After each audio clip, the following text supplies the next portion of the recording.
beberapa hari lagi akan masuk bulan puasa.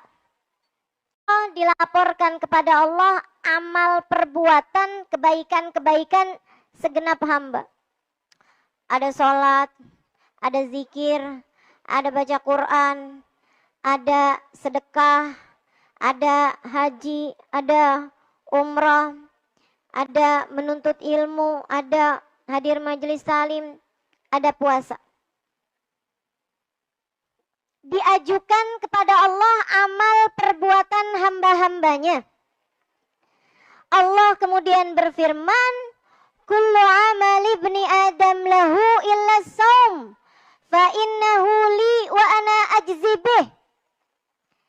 Ketika diajukan semua amal perbuatan manusia, Allah bilang semua amal perbuatan tersebut buat mereka, buat hamba-hambaku, kecuali puasa. Puasa mereka untukku, akulah sendiri yang akan memberikan balasannya. Kemudian keterangannya berlanjut, uridat a'malul ummah ilan nabi Muhammad sallallahu alaihi wasallam. Amal perbuatannya umat diajukan kepada Nabi besar Muhammad. Ada belajar, ada ngajar, ada berbuat baik sedekah, ada ngasih makan orang lain. Amal perbuatan umat Islam diajukan kepada Nabi Muhammad. Nabi kemudian bersabda, semua amal perbuatan tersebut untuk mereka, untuk umatku, kecuali sholawat, ia adalah untukku. Jadi Bu, Dek, yang ke Allah kembalikan semuanya, yang diambil hanya puasa. Yang ke Rasulullah kembalikan semuanya, yang diambil hanya sholawat. Apa artinya? Artinya adalah bahwa amal perbuatannya umat ini yang paling tercinta di sisi Allah adalah puasa, yang paling tercinta di sisi Rasulullah adalah sholawat. Artinya, kalau kamu kepengen dicinta oleh Allah, maka perbaguslah puasa. Kalau kamu kepengen dicinta oleh Rasulullah, perbanyaklah sholawat. Dan kalau kamu bagus dua-duanya, banyak dua-duanya, maka kamu layak menjadi seseorang yang tercinta di sisi Allah, tercinta di hadapan Nabi besar Muhammad. Sehingga sekalian yang saya muliakan, Allah tuh suka bener sama puasa. Kenapa puasa jadi amal paling disuka sama Allah? Sehingga sekalian yang saya muliakan, satu, karena puasa itu gampang ikhlasnya. Enggak gampang kelihatan puasa itu. Betul? Ini kayak lagi kumpul semua begini nih. Kalau ada yang berdiri kelihatan apa nggak kelihatan? Kelihatan. Kalau ada yang lagi berzikir, bertasbih gitu, kelihatan apa nggak kelihatan? Kelihatan. Kalau ada yang lagi sholat, tiba-tiba berdiri dia sholat gitu, kelihatan apa nggak? Tapi kalau ada yang puasa, apa yang nggak puasa nih, kelihatan apa nggak kelihatan? Nggak kelihatan. Nggak kelihatan. Karenanya puasa itu ibadah yang lebih gampang ikhlasnya semestinya. Kalau nggak diceritain. Karenanya aneh kalau ada orang puasa tapi suka cerita-cerita. Puasa se-RW se-RT tahu semua. Bahkan sekarang udah nggak terima se-RT se-RW, Bu. Semedia sosial tahu semua. Indahnya buka puasa bersama My Hubbi. Hari Senin gini nih. Nulis statusnya begitu. Sehingga sekalian saya muliakan, ntar jam 3 pagi jangan lupa sahur ya guys. Ustazah emang gak boleh tuh ngingetin orang puasa? Boleh, tapi gak jam 3 pagi juga.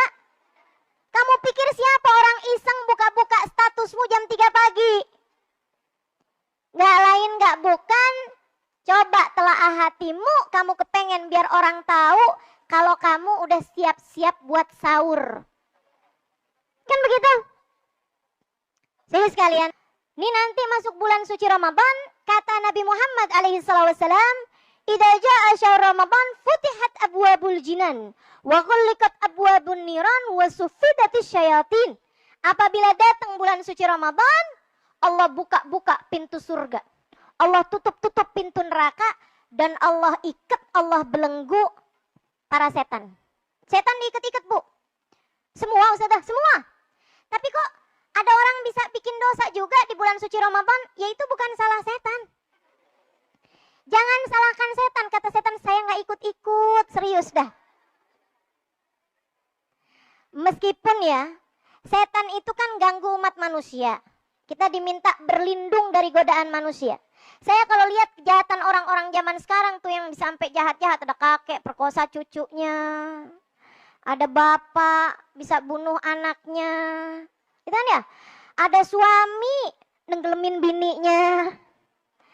Masya Allah. Ini ibu-ibu sekalian, saya lihat-liatin nih sambil saya pikir, lama-lama kayaknya setan deh yang berlindung dari kejahatan manusia. Kata setannya, kita aja masih sayang sama istri kita. Kita aja masih sayang sama suami kita, kata setan yang perempuan. Kita aja masih sayang sama anak kita. Ini manusia kok jahat ya. Sama keluarga sendiri bisa berbuat jahat. Ya Allah, aku berlindung dari kejahatan manusia, kata para setan.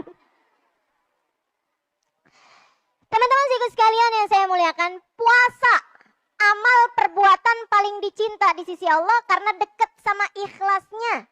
Jangan biarkan orang tahu bahwa kamu berpuasa kalau puasa sunnah. Kalau puasa wajib, ya emang wajib. Ya nggak apa-apa orang tahu, emang semuanya juga puasa.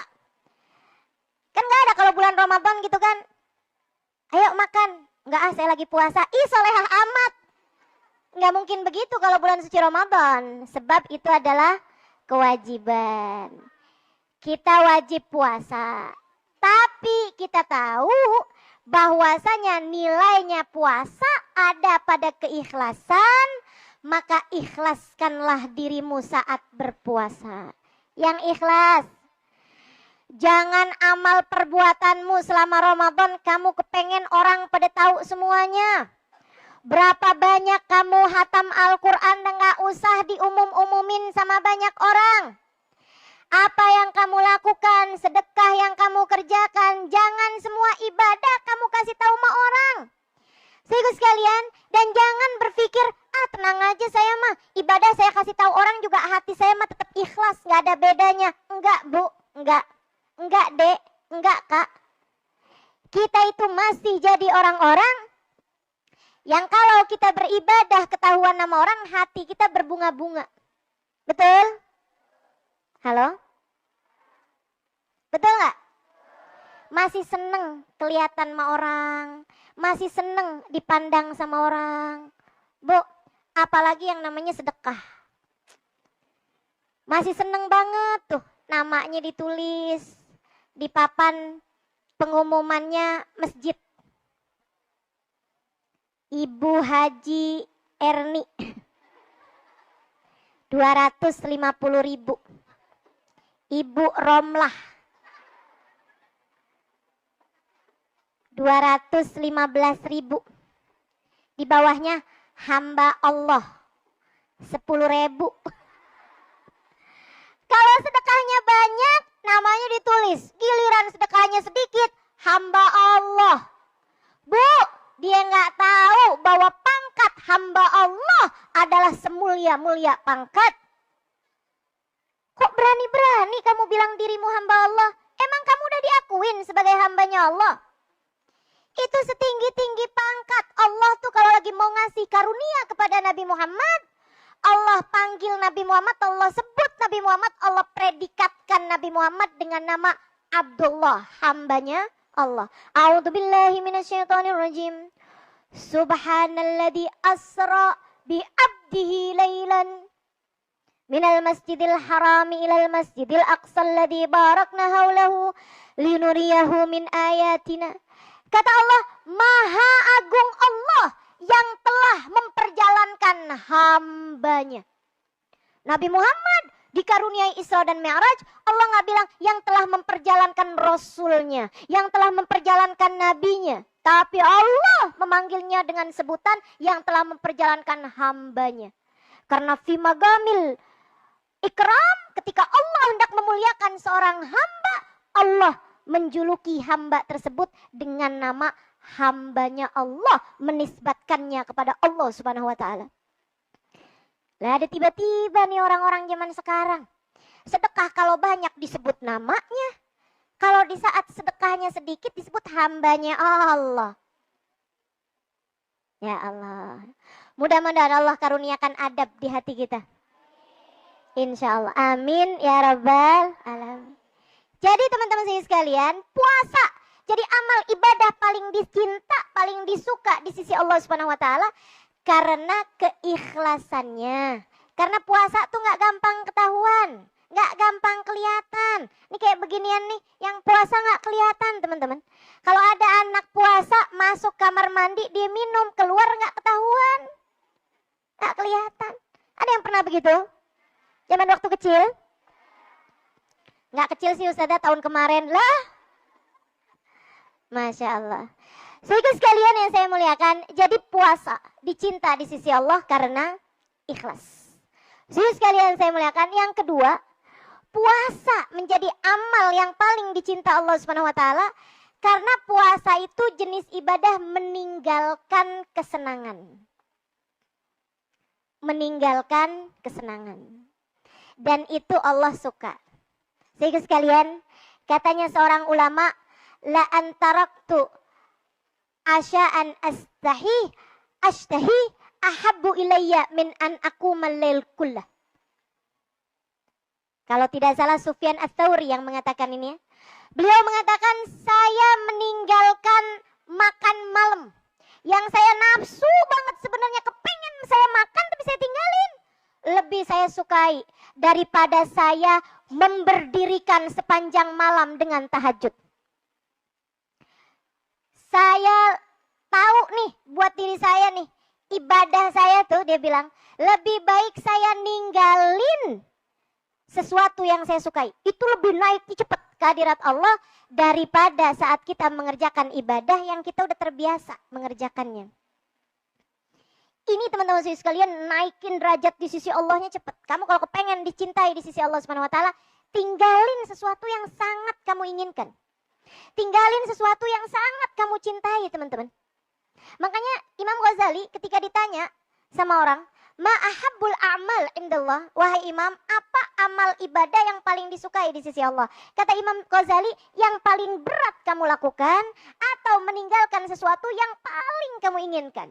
Semakin berat kamu mengerjakannya, disitulah nilai ibadahnya. Kata Imam Ghazali nih, kalau orang hobinya tidur malamnya panjang itu, ibadah paling bagus buat dia adalah tahajud.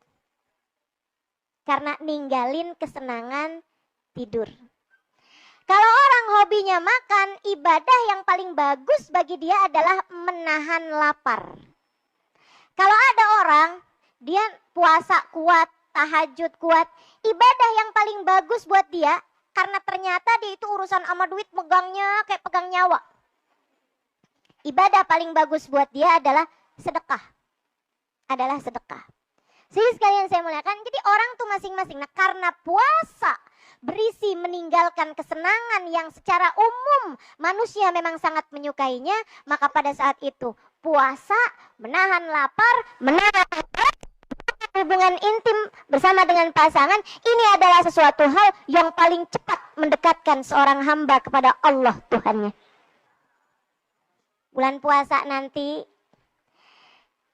cobain puasa nggak pakai mikirin nanti buat bukanya apa.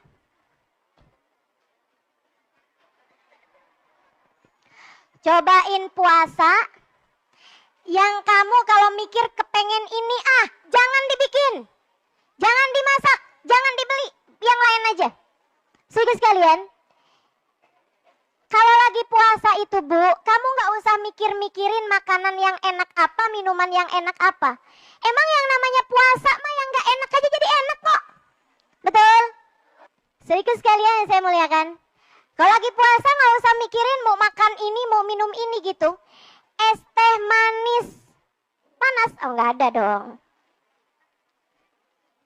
Nggak ada dong, masa es teh manis panas? Kalau es ya dingin ya kan. Saudara sekalian, teh manis panas di waktu maghrib, waktu bulan puasa rasanya beda. Betul apa enggak? Orang tuh kalau lagi puasa tambah semakin lapar, itu sebenarnya Bu ya, sebenarnya itu tuh seharusnya nggak punya banyak pilihan. Lapar itu deket aja kok. Urusannya cuman antara mulut kamu sampai ke tenggorokan. Rasa tuh urusannya cuman deket aja antara mulut ke tenggorokan. Yang punya banyak pilihan itu adalah otakmu sendiri. Sementara rasa kenyangnya itu perut kamu tuh nggak punya banyak pilihan, teman-teman.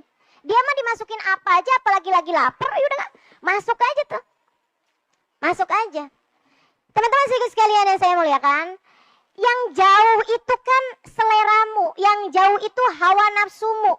Sebenarnya laparnya sendiri tuh deket aja gitu. Jadi udah nggak usah nyari-nyari nih, kayaknya hari ini enaknya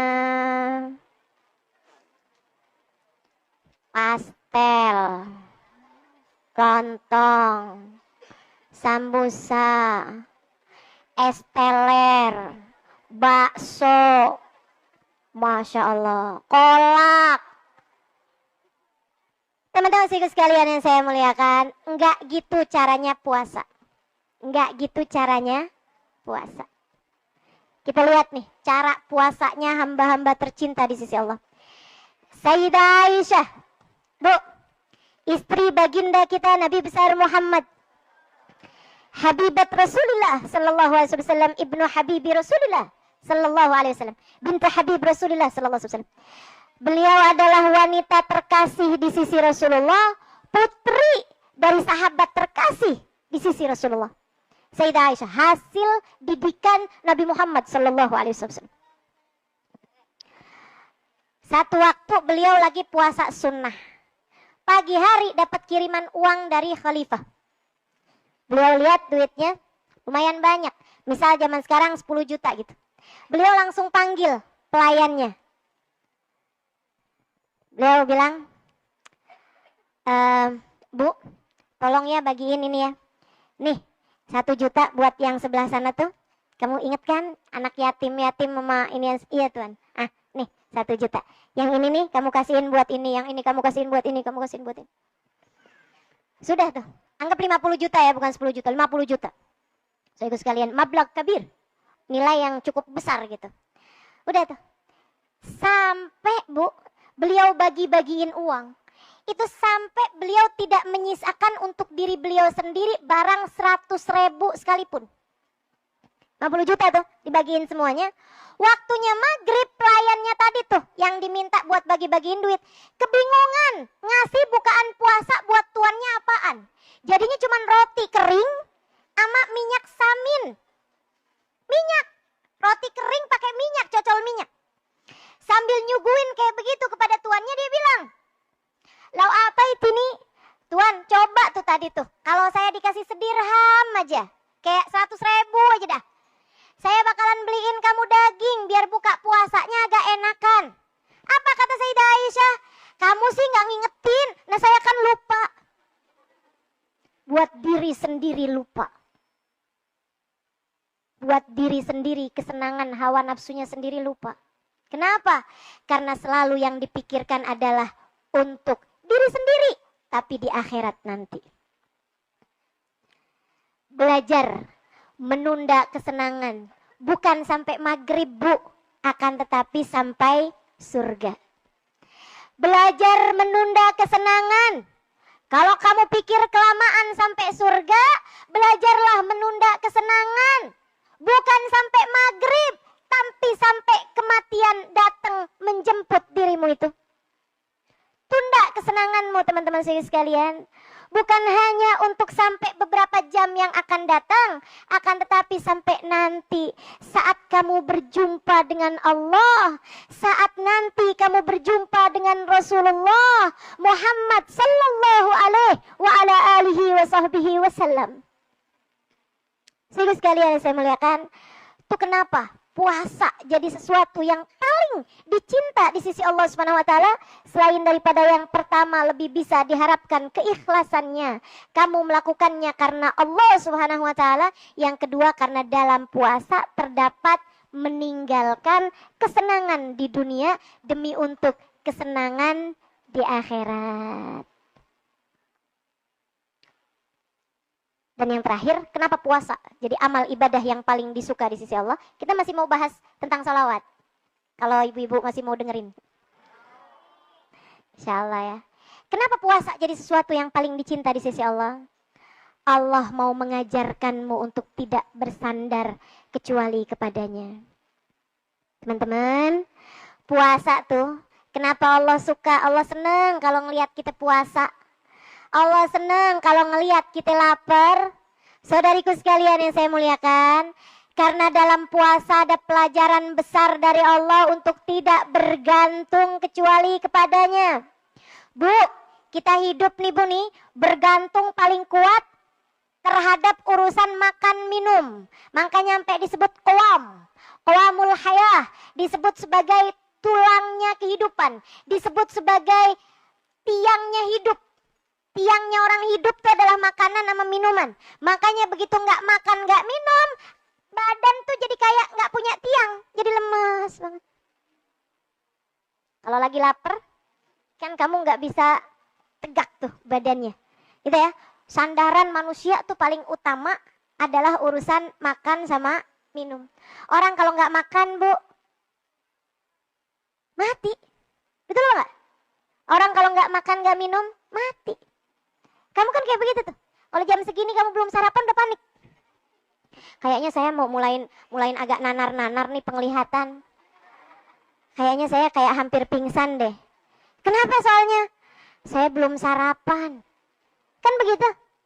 Ibu-ibu sekalian, betapa paniknya kita sama urusan makan minum kita anggap sebagai sandaran kita paling utama. Sebagai pegangan kita paling utama. Aku tanpamu mati. Kita ngomong sama makanan, sama nasi. Sehingga sekalian saya muliakan, kamu pisah sama seseorang gitu kan, kamu takut. Tapi lebih takut lagi sebenarnya pisah sama makan, Bu. Betul? Betul? Ibu-ibu, teman-teman, saudariku sekalian saya muliakan, kalau kamu inget-inget tuh ya, kita nih sama urusan makanan tuh kan kayak kebergantungan. Nah, nih lebih tepat nih.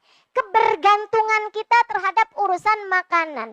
Allah tuh ibu-ibu sekalian, kenapa seneng banget sama puasa? Karena Allah dalam puasa mau mengajarkan kita, kamu tuh dalam hidup tidak sebegitunya bergantung sama makanan. Kamu tuh dalam hidup bergantungnya adalah kepadaku, bukan kepada makanan. Maka sekalian saya muliakan, itu sebabnya kenapa puasa jadi sesuatu yang paling dicintai sama Allah. Dah puasa kali ini, gak usah cari minuman-minuman enak. Dah puasa kali ini, gak usah pakai segala daftar bukber hari ini di restoran mana. Bukber yang besok di instansi mana, gak usah. Udah, yang pasti-pasti aja. Jadikan puasamu sebagai waktu antaramu dengan Allah Subhanahu wa ta'ala. Tidakkah kamu ingin ada puasa Ramadanmu yang setiap harinya ada linangan air mata.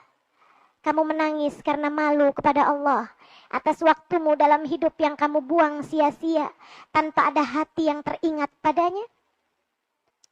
Tidakkah kamu ingin ada satu Ramadanmu yang menjadi perbaikan hubungan, yang menjadi sarana PDKT, sarana pendekatan antaramu dengan Allah Subhanahu wa ta'ala? Bukankah yang kamu cari adalah cintanya? Maka puasa Ramadan adalah saat-saat paling intim dirimu untuk mendapatkan pandangan cinta darinya. Saudaraku sekalian yang saya muliakan, tidakkah kamu ingin agar ada satu Ramadanmu kamu tenggelam dalam kamu mempelajari firman-firmannya? Surat cinta yang dia kirimkan untukmu. 30 juz Al-Quran yang selama ini kamu tinggalkan. Tidakkah kamu rindu untuk kembali membaca firman-firmannya? Ramadan adalah bulan cinta. Jangan mau jauh-jauh kamu darinya. Bulan cinta antaramu dengan Allah Subhanahu wa ta'ala. Saudaraku sekalian, maka Ramadan datanglah kepada Allah sepenuh cinta.